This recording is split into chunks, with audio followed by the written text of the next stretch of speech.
Hello, my name is Shailendra Chaudhary, and in this video I'll show how to set up horizontal pod scaling on Azure Kubernetes cluster. So what is horizontal pod scaling? In Azure Kubernetes cluster, when you want to update the number of the pod based on the demand, then the horizontal pod scaling is used. Horizontal pod scaling can be set up using three different types of metrics. Resource metrics, where based on CPU utilization and the memory utilization, the pods will scale. In the custom metrics, if you have defined the custom resource definition in your cluster, then these custom metrics can be used. However, if you want to use a specific value from the metrics, then the custom metrics can be used for the scaling. And in external metrics, scaling of the pods depend on any other service. Like I have given an example of the service bus. If you integrate the service bus with the Azure Kubernetes cluster, and if there are more requests in the service bus, automatically the pod will scale to match the demand. To set up the horizontal pod scaling, the pod should have the limits defined. And the reason is because if the limits are not defined and if there is an increase in the load, then the pod will keep on utilizing the resource of the node. And once all the resource of the node are utilized, then it will just fail instead of scaling.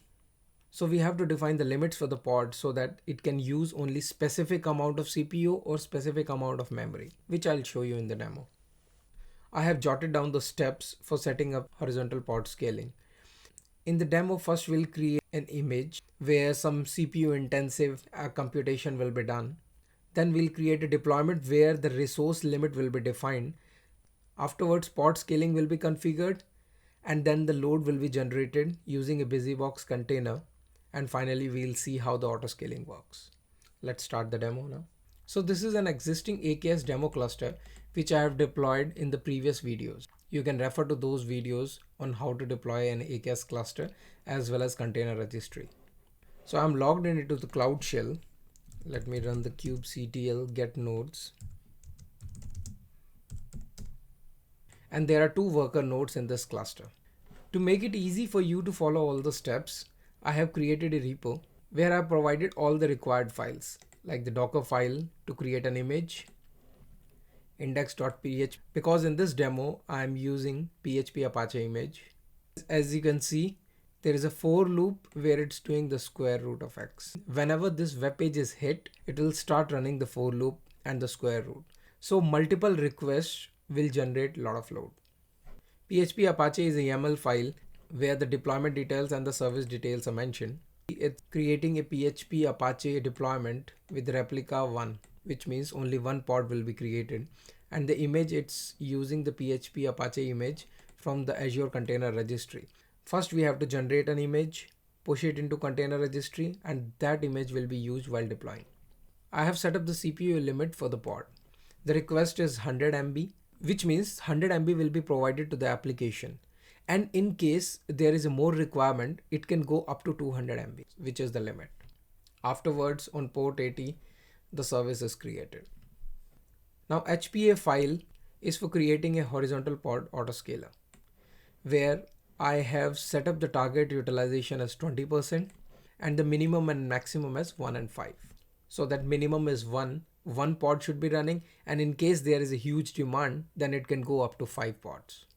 I've listed all the commands in the commands.txt which have to be used along these files. Like first we are building and publishing the image to the Docker file using this command, then creating a deployment in the service, then set up the horizontal pod scaling, and we'll increase the load, and then finally we'll monitor the scaling. The information about this GitHub repo will be provided in the description. In the Azure Cloud Shell, I have cloned the repo. As you can see, there is a AKS HPA. I'll go to that folder, and all the files which are in the repo are mentioned here. Let's get the commands.txt. And now I'll run an AZCLI command where it will build an image using the Azure registry and the Docker file. So let's run this command.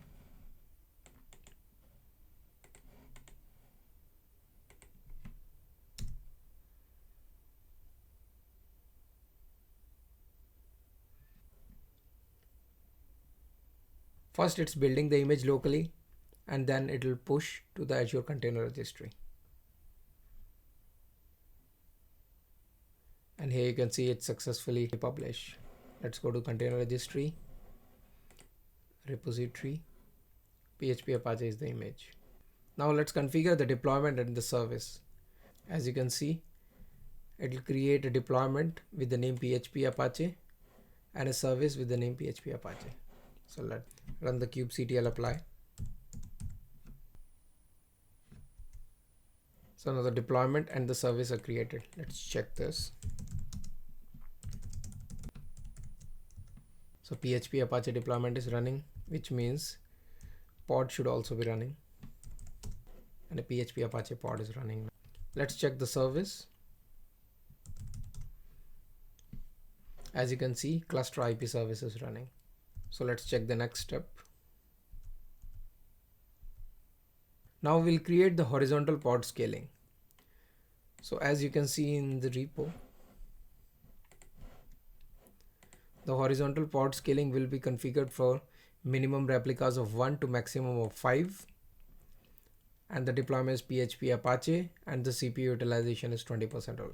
Because we want to test this, otherwise in the production scenario, it should be around 80%.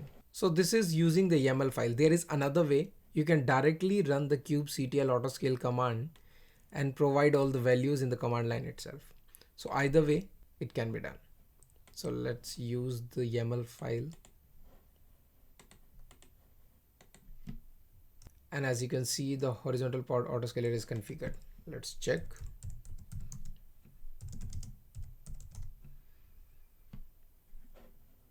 And PHP Apache horizontal pod autoscaler is configured now. Now you can see utilization is 1% of the CPU and there is only one replica running. Let's generate some load using the busybox container, which will keep hitting the PHP Apache page where the intensive CPU calculations will be done every time it will hit the page. Let's run this command as a new tab.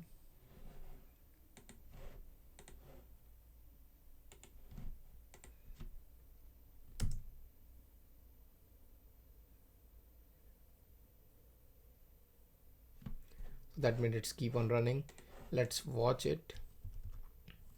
HPA -- watch. Soon the CPU utilization will go up, and once it's above 20%, then the number of the pods will start increasing up to 5. As you can see, the utilization went up to 200%, and soon new pod should be creating. Let's check this.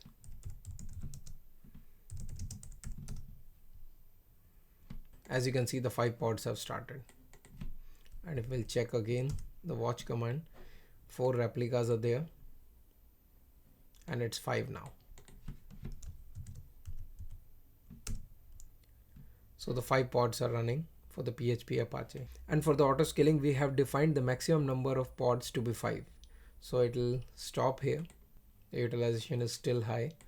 So let's cancel this load generator. Soon, once the utilization will come down, it will start scaling down the number of pods.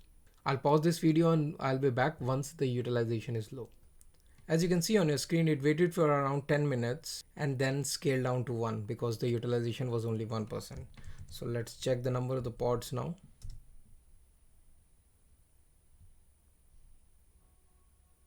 And perfect, only 1 pod is running. So to summarize what we have done in this video, we have first created an image where some CPU intensive calculations were done. Then we created the deployment and the service. Afterwards, we set up horizontal pod scaling and then we generated the load. And finally, we are seeing how the auto scaling happened. Scaled to 5, and once the load generator was stopped, it came back to 1. So that is all for this video. I hope you liked it. Please like and subscribe. Thank you.